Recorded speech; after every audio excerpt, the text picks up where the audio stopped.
Now I'm back doing an anime video, which I haven't done in a while.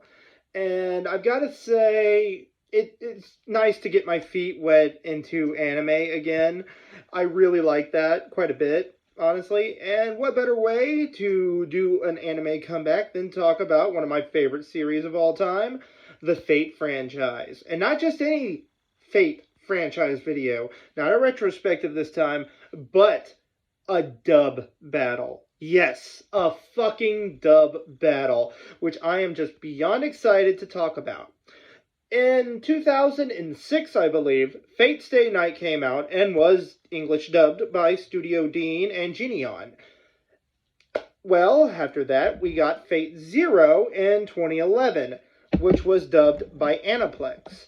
And they kind of let some characters reprise their roles. The voice actors, anyhow, they got to reprise their roles as characters. Some voices were done completely new, and with new, complete voice actors. And I'm going to do a dub battle on 9 of these characters. The most notable changes. So, yeah, this is going to be a pretty good one. Now, I did do a video a few years ago, but it was a very short dub battle video. This one is going to be more in-depth with how I'm going to be running this. And basically, yeah, this is just going to be one of the best. Aniplex versus Geneon. Which dub did it better? Now, I am going to compare, which I know this is unfair, Fate Stay Night a lot with the other properties and voices. Say Heaven's Feel will be jumped in, and Unlimited Blade Works will be jumped in. But who do I think played the characters better in which dub? Well, let's stop talking, let's start to the chase, and let's hit it. Mr. Tim's dub battle. Fate Stay Night, Geneon dub, versus the Aniplex cast. Let's hit it! Well, we might as well start it big with the main character. The one we know as the guy who states people die when they are killed. Yeah, okay, anyway, let's get to it. Shiro Emiya. Shiro is voiced in this version by Sam Riegel in the Fate Stay Night, and then he is redone again by Bryce Peppenbrook. I really hope I pronounced that right. But anyhow, let's compare the voices. Let's listen to both performances of the character, and then I'll go forward to see what I think or like about each performance. So let's listen to them both. Let's hit it. Love you, Saber. I want to make you the happiest you can be. I want to be with you forever. But if I really love you, then the truth is, I can't do that. You've got no room to talk anyway. Ever since Sakura started bringing me breakfast and dinner, you haven't missed a meal here. If you're hurt badly enough, you die. And I think that's the way it should be. Don't use the Grail to please people that don't even matter anymore. Don't throw away a chance to be happy here. At the end of the day, he really wasn't much like a mage himself. Not a typical adult. He used to say, if you enjoy something, enjoy it to the fullest. And then he'd crack up laughing like a little kid. I see. You and I are going out on a date. Wait! What?! I decided to fight because it was something that I could do. Something I believed I ought to do. I don't pity him. I don't pity him. I don't pity. So, let's judge it this way. Sam Riegel sounds a little too old to play Shiro here, and I know it's not cool, it's not great to really, grasp it, but he does sound likable in certain aspects of the character. There are certain moments I really like. He can really put a good grasp on the character. However, Bryce, he just naturally sounds good. I don't know what it is, but his voice, he sounds like an actual teenager. Sam sounds quite a bit too old for the role, and it just does not fit good at all. I mean, there is some really great points and stuff, like I said, where his performance can sound natural, but a lot through this episodes and whatnot. He just really sounds forced a lot. And it's not that Sam is a bad voice actor or anything like that, but I think my biggest gripe with it is, well, he just comes off sounding a lot too old to play this role. So Bryce is able to capture the voice, the character, and honestly, the personality of Shiro Emiya very well. I mean, he has had a lot of times to come back and replay the character and revoice the character in Heaven's Feel and Unlimited Blade Works. He kind of just rocks the role. He's a natural sounding voice, and he just fits the character way more than Sam ever could. It's not a slam against Sam. I mean, Sam did play Donatello in the '03 Ninja Turtles, but I'm going to give this one to Bryce. Bryce wins this round as Shiro Emiya. So let's move on to another character that involves Shiro Emiya. Now we have Lancer. Lancer is badass, and this time he is being performed by Liam O'Brien and Kaji Tang. I apologize to anyone that's watching this, and I have definitely screwed up his name, by Kaji. That's what I'm going to call him, is Keiji, Kaji, whatever. Now, this one is quite a bit different. Let's listen to both voice performances, and I'll give a good rating on what I think of their voices. As you can see, what you face are unlimited blades, the pinnacle of weaponry. Well, what are you waiting for?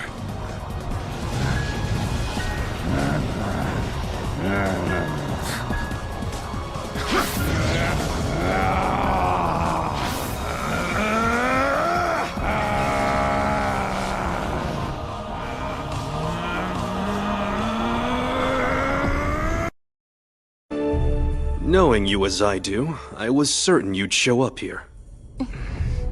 So then, what little stratagem will it be?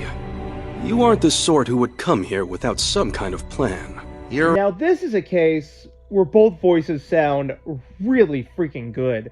Liam O'Brien just always rocks it as the heroic role of the character. Kaji sounds great too. They both capture the personality of Archer really freaking well, and man, it's just so natural. I can't really pick between the two. This one is a very hard choice to pick. Liam O'Brien really did capture the scope of Archer so well, but so did Kaji, and it's just so damn hard to pick between the two. This one is a very tough choice for me to make. I mean, who comes off portraying the character as much more natural and much more flowing? I'm gonna go with Kaji. He did have so many more times to perfect the character and the role and etc. as the shows went on, especially in Unlimited Blade Works, where we got to dive more into Shiro and Archer's characteristics. So yeah, I think I'm gonna pick him, but I'm gonna say this very, very bluntly. This would be a tie. But the only reason that one is slightly above the other is because we got to dive more into the performances. Unfortunately, Liam O'Brien's version of Archer doesn't last as long, and he's only in quite a few episodes, which, the Fate Stay Night anime itself is a giant train wreck. But I've got to say, the winner of this round is definitely the Unlimited Blade Works and Heaven's Feel versions. He just works so much more better, and he's a very flowing voice. It's very flowing and very heroic sounding. So this one is a very close call, but yeah, I'm giving it more to that young, cocky hero sounding voice that he definitely has. It was a close one. Let's go to the next. Speaking of heroic spirits, we have Saber, King Artoria Pendragon. Now, how am I going to rate these voices? In this version, she is voiced by Kate Higgins and Kari Walgreen, and Yet again, this one is a really tough decision for me to pick between the two. Saber is definitely heroic, but she can be open and soft at times. And I think both these ladies are able to capture her voice really well. This is another one of the Archer performances that is definitely going to hit here. But let's listen to both their voices and compare and contrast. I am Saber, your servant. I have come in response to your summons. And you are my master, correct? I really like that it resembles a lion. I find it to be most charming. Do you think that's odd? A king must never break their word. I have a duty that I must fulfill no matter what the cost is. Don't think for a second you're better than me. A human like you couldn't possibly understand everything that I've been through. You want me to think of myself? Well then what? I ask you.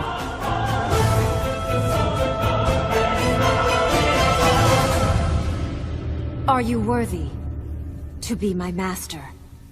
Kiritsuko Emiya, I finally recognize you as the lowly beast that you are.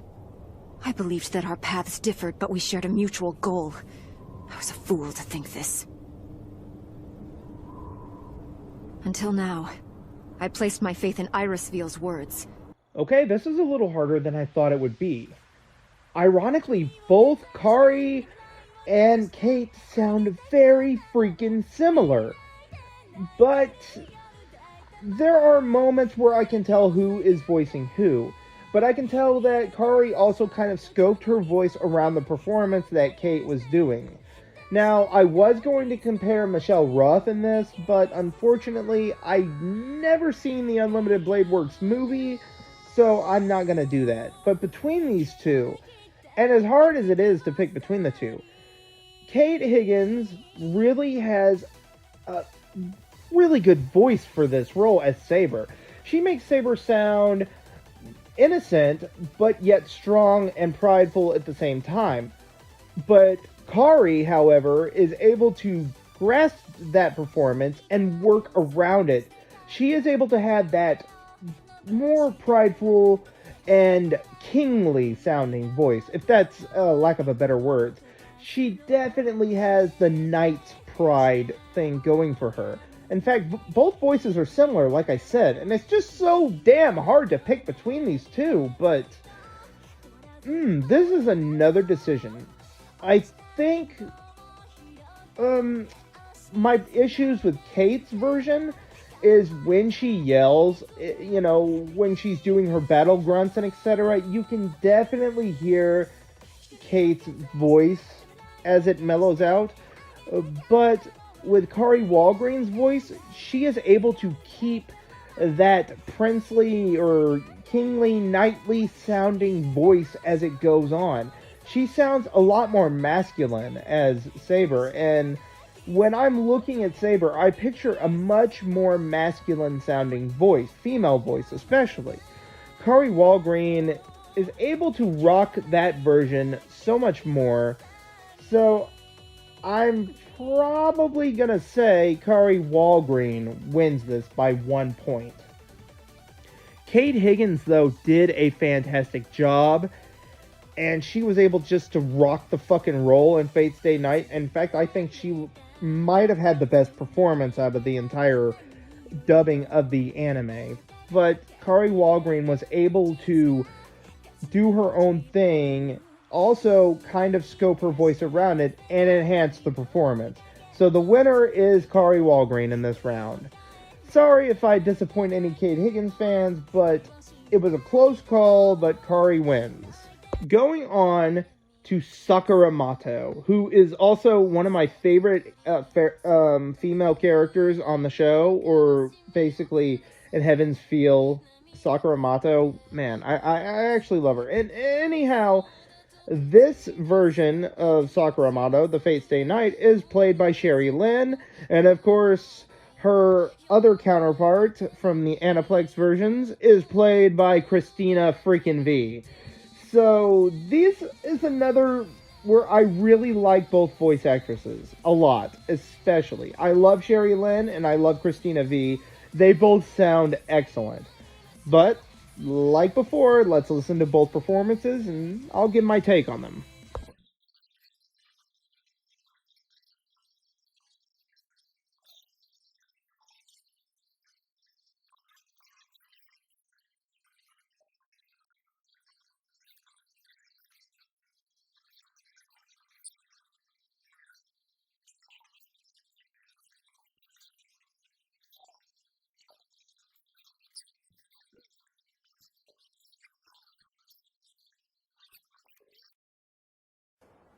Good morning, Captain. Hey, good morning, Mato. He didn't come, huh? No, ma'am. I'm sorry that I wasn't able to be of more help.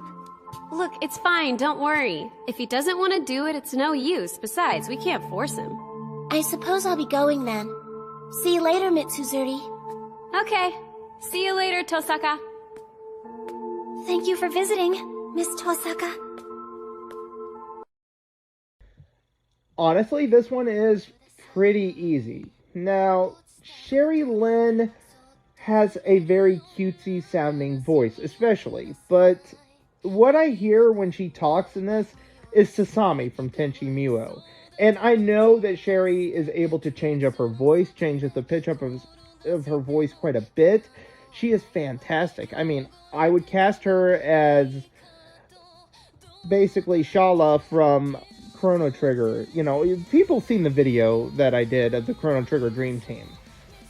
However, she basically just captures a very happy or cute sounding Sakura. Christina V is able to capture all versions of Sakura. And yeah, she can make her sound sweet and innocent. She can make her sound psychotic and evil and twisted.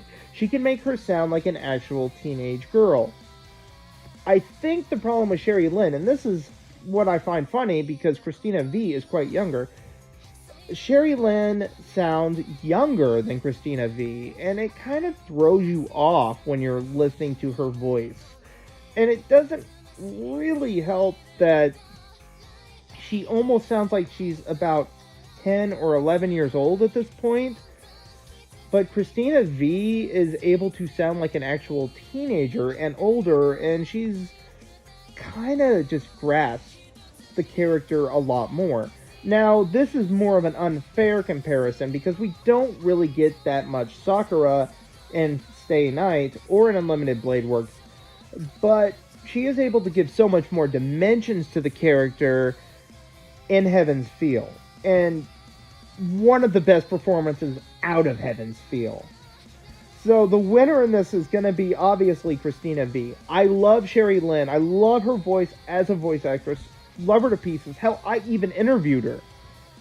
But the winner here is gonna be Christina V. She just is able to nail the character perfectly. Even able to play the character angry or upset or sad. And, you know, her voice is just so well done. Of course, basically Christina V is known for playing characters with much more edge, much like her character from Madoka Magica and etc. I mean, you could just easily tell that this role of Sakura Mato was basically crafted for Christina V. Like I said, this one was a much easier pick for me, and let's continue moving on, shall we? Let's move on to our next Mato, Shinji Mato, who does a fairly good job in this as well. In this version, he's played by Doug Erholtz, and then, of course, Kyle McCleary. I'm really hoping I said his name right. And both of the actors are known for playing jerk-ass characters. Especially Doug, who is known for playing kind of scum dudes and etc. I'm referring to like Mr. Heckle from Monster and etc. So yeah, these are pretty good douchey characters. Douchey voice actors when it comes to playing an asshole. But, like I said, let's listen to both their performances and then I'll rate them.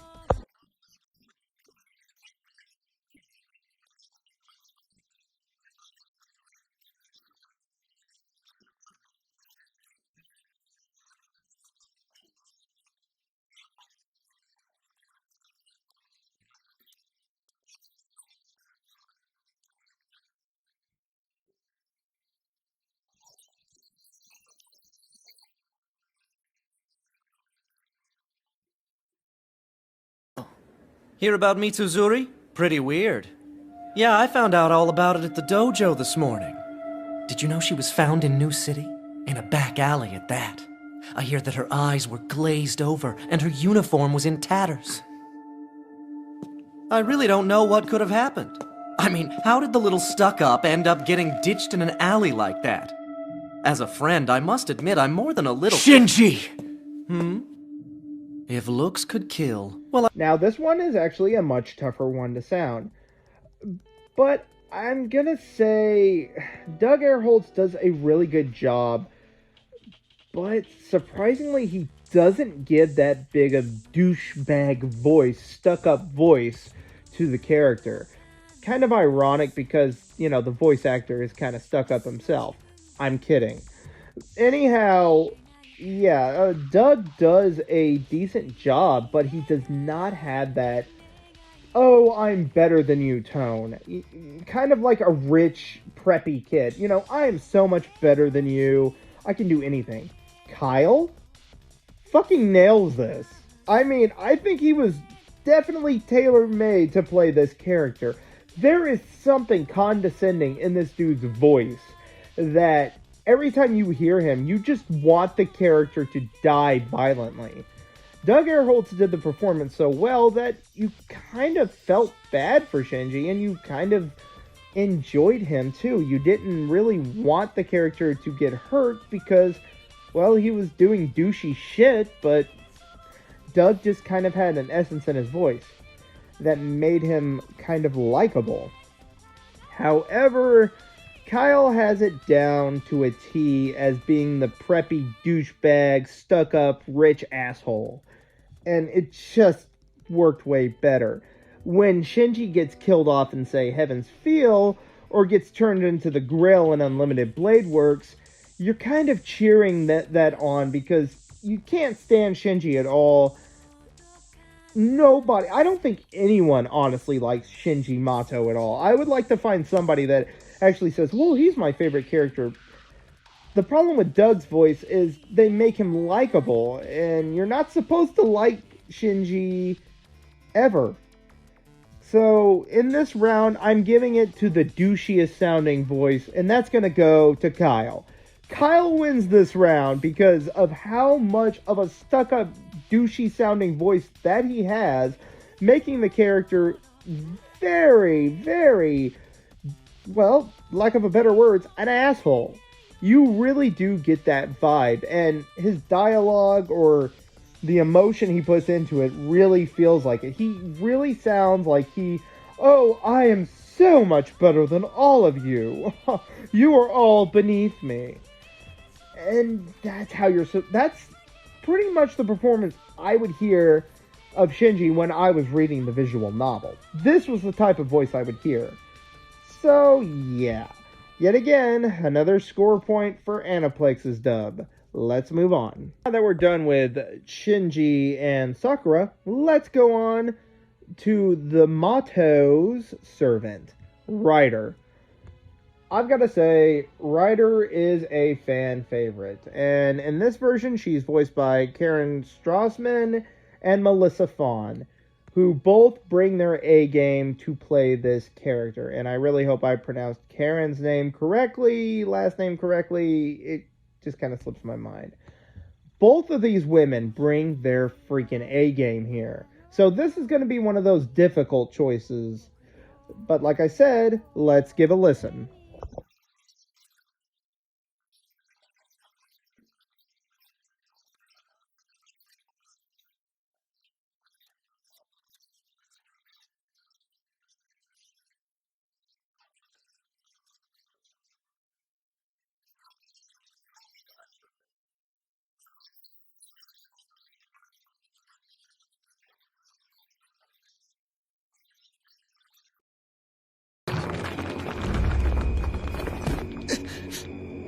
What's the matter? You aren't going to use a command seal? I'm surprised. Sorry, I don't have many of them left. I see. Unlike my own master, you have courage. In that case, I will take a different tack. Young master, I will endeavor to kill you gently.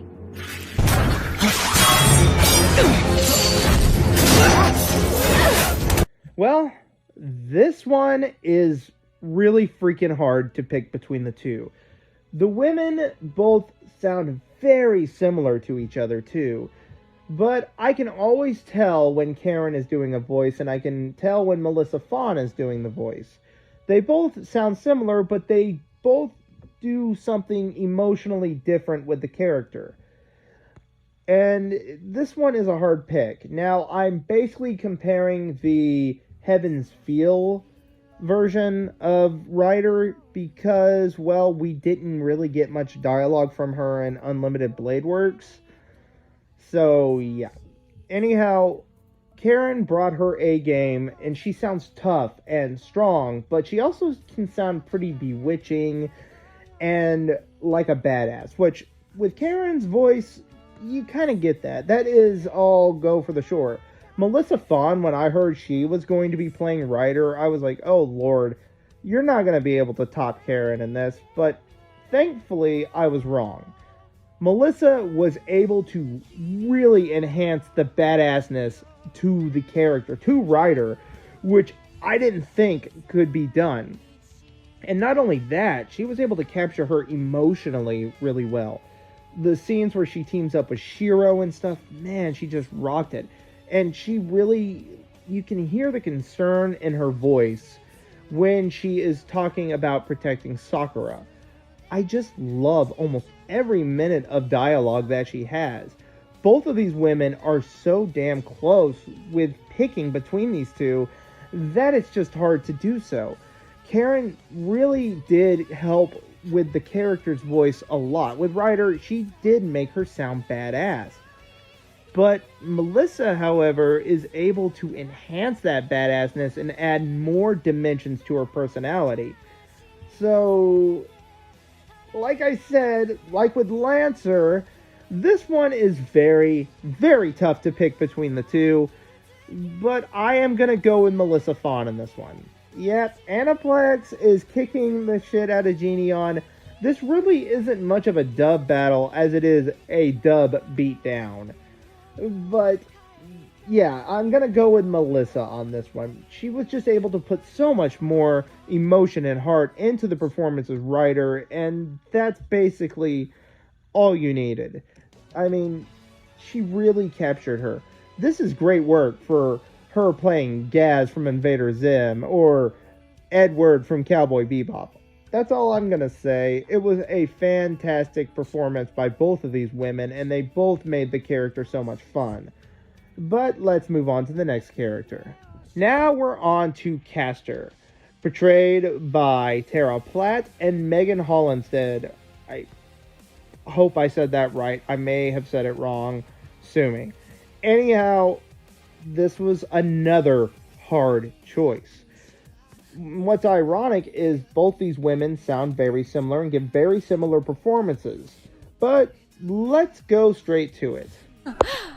How ridiculous, me working with that dog. Assassin, who's nothing more to me than my pawn. Your pawn? Yes. You see, that lowly dog is here fighting for me, but is without a master. What? Yes. You see, you cannot so much as scratch me while I'm inside this place. For those who call me a witch, I'll hand them befitting punishments. Tara Platt was able to give the I'm a really crooked evil bitch voice and kind of crank that out on tenfold. Megan sounds very similar, and in this case, she can sound very condescending and very ruthless at the same point. Even during her sadistic sides in Unlimited Blade Works, I just love almost every tidbit of her performance. But surprisingly, I think Tara Platt was able to sound better. Yeah, for once, I think this was actually much better casting. Tara Platt always had an essence to her voice where she could play these really bitchy and mean characters. A lot of people know her as Tamari from Naruto, who is definitely a bitch character, or my personal favorite role, Ava Heinemann from Monster, and she was able to twist her voice to do that. She is just great at it, and I think she's a better caster. I know Megan is going, go hard or go home, but so is Tara Platt, and this is one of the choices where I don't think that Caster should have been recasted. I love both these girls a lot, but man, Tara Platt brought her A game. Megan tried to bring her A game, but it was a decent performance. In this version, Tara Platt is the clear winner, and it was a mistake to recast her. That's my opinion. It's not set in stone, but just my opinion. Tara Platt rocked this performance, and she kind of deserved to keep playing Caster. Let's go to the next round. Now we're on our second to last choice, Kirei Kotomine. And of course, portrayed by Jamison Price and Crispin Freeman. I think everybody knows that Kirei is my favorite character from the Fate series franchise. And he's also one of my favorite anime villains of all time, too. My second favorite, behind another anime villain. But I'm not talking about that one. I'm talking about a dub battle here. This one was honestly tough for me to pit against each other. This one is extremely tough. Jamison Price and Crispin Freeman. These two were able to grasp the character's personality and do their own thing. Now, the voices do sound very different, but yet you can kind of see them as sounding very similar at the same time. It's very yin and yang. The only way I'm going to be able to prove it is by, well, letting you guys hear it yourself. So let's hear their performances, and let's go. Rejoice, my son. You have a chance to make your dreams come true. You need a distinguishable enemy to see your dream come to fruition. Your most noble aspirations and your most despicable desires all flow from the same source. So please, stop pretending you don't know this. It's a conflict that's been going on within human beings for centuries. You people choose to feed on peace and tranquility. But what I prefer to devour is nothing less than the light of the stars. I cannot imagine a mage using magic as powerful as command seals in a manner so wasteful and immature. If there were one, he would either be an ignorant novice or merely a coward not worthy of the craft. It seems that grail did not achieve completion. The result of a foolish man letting sentiment get the better of him. You ought to be rejoicing, boy. The wish in your heart will at last come true. Surely you've realized by now. Again, this is a tough choice to make. Everyone knows of my fanboying of Crispin Freeman, and that I'm a big fanboy of Jamison Price also. And I do think that both voices fit the character perfectly. Jamison is able to sound like an older, wiser Kirei, and is able to kind of dupe the audience into thinking he is a somewhat nice person. But he does have evil intent in his heart, and does have moments to where he likes to dive into his sadistic side. Kirei, or shall I say Crispin Freeman, was able to take that and raise it tenfold, and diving more into Kirei's more emotionless and much twisted and darker side. Unfortunately, in Jamison's case, we do not get to hear him play Kirei full-fledged, over-the-top evil. Crispin Freeman, we do get to hear it, and how much he enjoys watching people suffer and giving them pain and agony and misery. That is exactly what Kirei is about. I do see Jamison Price as more of the wiser type, older Kirei, and I see Crispin Freeman as the younger Kirei. And that's how I seen them together for a long time until Heaven's Feel came out, where Crispin was able to blow the competition out of the water. Crispin really took the character and added so much more dimension than I'm just the bad guy with an evil soul. No, he took things and moved it to the complete limit and made the character amazing. His performance alone was just unbelievable. Of course, he did have prep time thanks to Fate Zero, and he was able to get a grasp of the hold, and we see the character's backstory. Jamison gives him a much more mature sounding voice, but we never see him dive into the evil that he does. So the winner here is obviously Crispin Freeman, though I do love both their performances, and I see them both equal as Kirei to me. Crispin Freeman was able to add so much more edge and so much more personality to Kirei, and that's saying a lot for me, because I was a fan of Kirei when Price was voicing him in the beginning in Fate Stay Night. It was just so well done. This is one of the dub casts that if Jameson Price came back to play him later, I would have been fine with, but getting Crispin Freeman, a master of doing evil villain characters, and having him give so much more evil over-the-top edge to the character, especially in Heaven's Feel, was an excellent choice. And yeah, Crispin definitely wins this round. Everyone knows my fanboy for Kirei, and I would listen, and he even goes into echoing the Japanese performance. So yeah, in this round, it goes to the one and only Crispin Freeman. So yeah, there's one more character to talk about. So let's move on to it. Shall we, mongrels? Gilgamesh, or Archer, whichever you want to call him, the real Archer. I'm going to go with Gilgamesh, or Goldie, as some people say. Played in the Fate Stay Night as Grant George, or in Fate Zero Unlimited Blade Works and Heaven's Feel as David Vincent. This one was not a very hard choice to pick at all, but you know what? You guys know what I'm about to say. Roll the clip! There you are, Saber. I was getting tired of waiting for you. Your timing is impeccable. The portal to the Holy Grail has just begun to open. This curse is what is contained inside the Holy Grail. It is the third element that allows us servants to remain in this world. It's the very thing you subjected me to 10 years ago. Tell me, Gilgamesh, what do you hope to gain from this? What do you want? I thought that I've made my wants. I gather you are the doll that was made to be the Grail's vessel. The crossing of a human being and a homunculus has spawned a bit of an oddity, I see. You killed them for no reason.